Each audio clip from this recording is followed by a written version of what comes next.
going to a different economy, and we're going to be learning more about that as we go. But clearly, we're learning that things can be done from remote locations. We're learning that technology can replace people even more than we thought.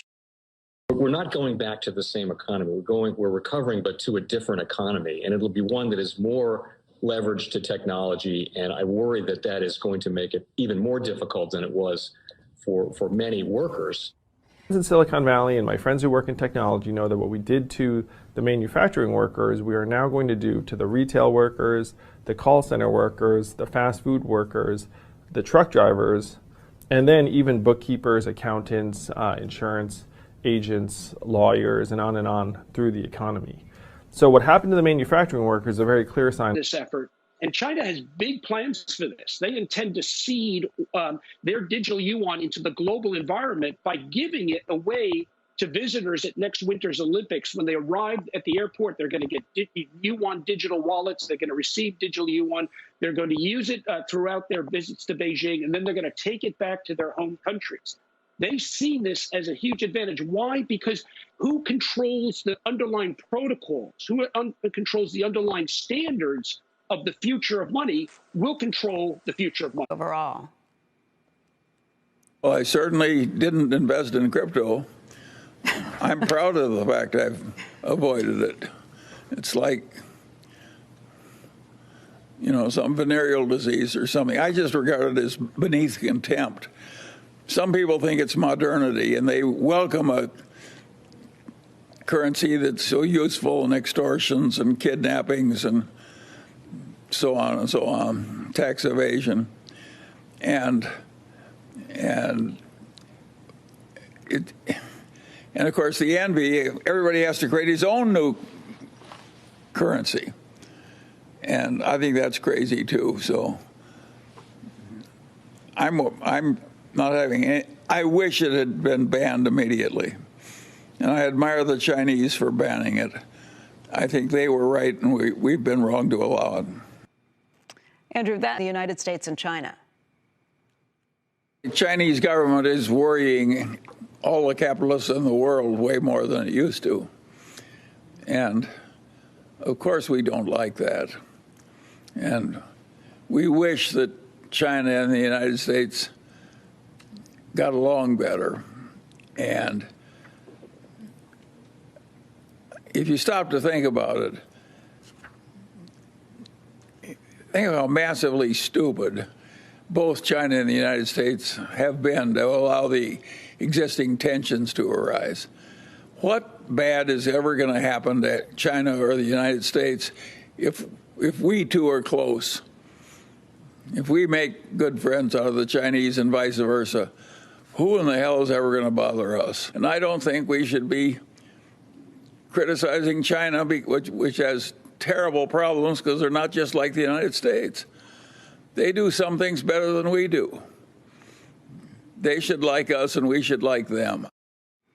Unfortunately, it's Russia that seems to be closer to China these days. However, Munger said that he is comfortable investing in China. In fact, the Daily Journal doubled its stake in Alibaba in the fourth quarter.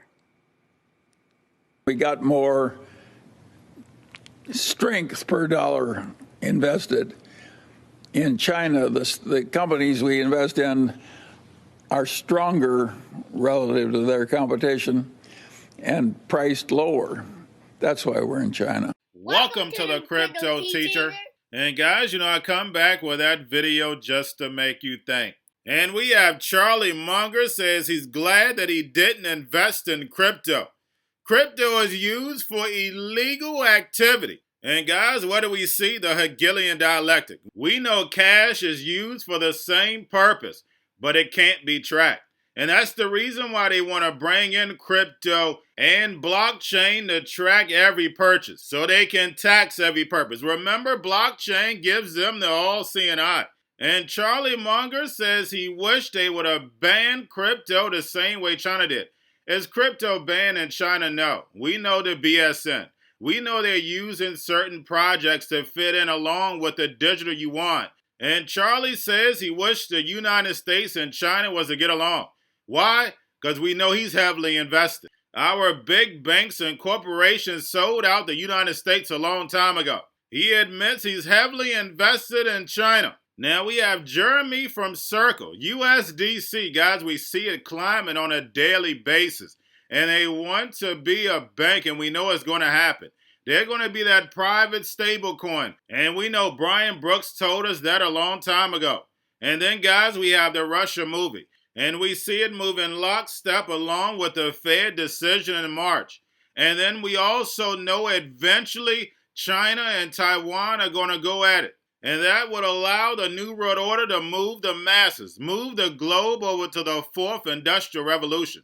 And remember, the crypto teacher told you, because he knows. When it comes to the New World Order, it's all planned out. You have a wonderful day. USD coin, so that's the stablecoin issued by Circle. Walk us through why the company is now worth twice as much as it was when he signed this deal just last summer. Well, what we've seen really over the last year has been tremendous momentum for USDC, and that's really across a lot of different metrics. We look at USDC as a kind of platform business. It's a capability that the entire ecosystem can build on top of, whether you're building a protocol, a digital wallet, a financial service, a Web3 app. And we've just seen adoption all around the world for people building it. And alongside that, we've seen this tremendous growth in the amount of USDC in circulation. And so, from early in 2021, we've seen it grow, added about 45 billion in circulation. And even just since the start of this year, we entered the year with 42 billion USDC in circulation. We're approaching 53 billion in circulation today. That growth has really been tremendous. And so alongside that growth is growth in our financial outlook, the monetization that we see in USDC and the other services that we build around it. So we announced our intention to file for a national bank charter. And very specifically, what we are interested in being is a full reserve digital currency bank. And I think what's important to note is that's a novel charter. And in fact, you see today in the discussions around the Treasury Department looking for kind of new supervisory frameworks for stablecoin issuers such as Circle. Really, you're seeing Congress and Treasury discussing what is the specific form of charter? What are the specific kind of rules around someone who's holding a full reserve dollar digital currency? What I can say is that we've had very constructive engagement with national bank regulators. And I think, as I like to say, there's no OCC exam manual for a stablecoin issuer, but there's going to be, and we got to work through that. Credit Suisse, but let's listen to the president, what he said a few moments ago. Right now, it's very high.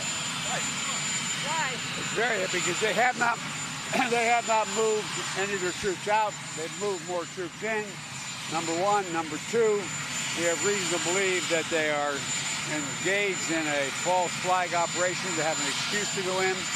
Every indication we have is they're prepared to go into Ukraine, attack Ukraine, number one. Number two, I've been waiting for a response from Putin for my letter, my response to him. It's come to that Moscow embassy. They're faxing it here. Not faxing it, they're sending it here. I have not read it yet. I cannot comment on it. Have you been briefed on it in any way?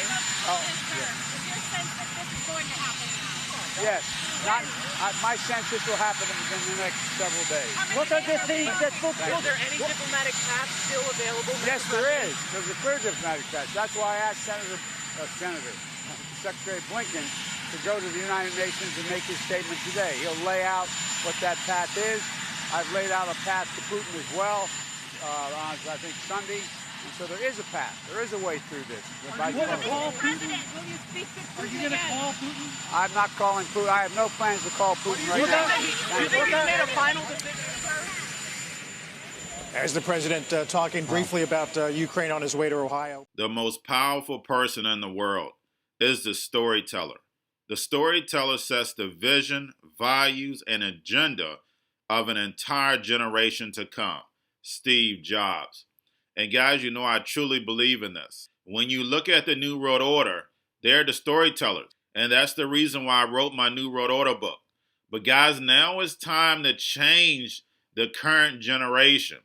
And I wrote 3 kids' books. I love the Trinity because I understand the power that's in it. So I have 3 books. We have an opportunity to change the generation, to educate, not just me, but I want to show you that I take action on a daily basis. And I want you to take action on a daily basis. Whether it's your job, whether it's in your community, we have an opportunity right now to educate the masses. I posted this on my Twitter account. Please share, but this is a short clip of the 3 books. There's going to be a clothing line and action figures. Please get these books for your kids, nephews, cousins, friends, so therefore we can start the re-education now. Because as we see, the 4th Industrial Revolution foundation is definitely here. Robots, algorithms, drones, taking humanity out the picture. We have to re-educate. But let's get into the video. Part 1.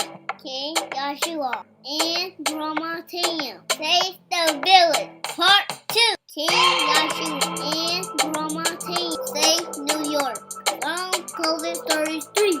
Part 3. King Joshua and Grandma Tam goes to China.